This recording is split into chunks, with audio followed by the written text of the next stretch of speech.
大家好啊，又係我 Grayson 啦。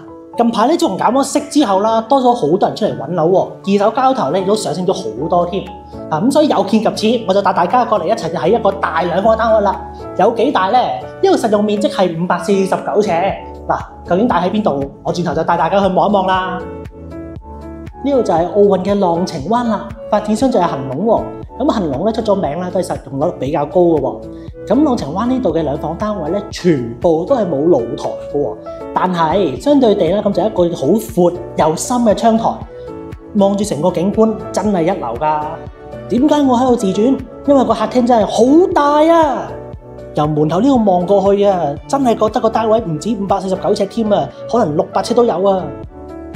作為一個大兩房，咁個廚房當然都特別之大啦。L 工作台呢啲基本啊，配埋一個大雪櫃、微波爐，重點係咩啊？有窗啊！廁所方面啦，乾濕分離呢啲就必定有噶啦，仲要有一個大浴缸，而重點係咩啊？有窗啊！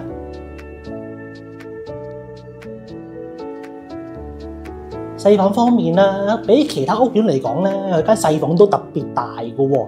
而重點係咩啊？係角窗啊！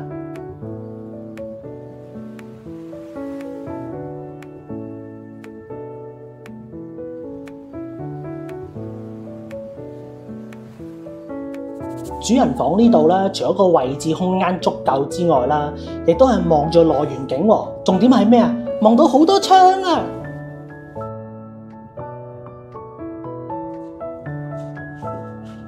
大家睇完我單位覺得點樣咧？係咪真係覺得好大好大嗱？真係冇其他形容詞噶啦！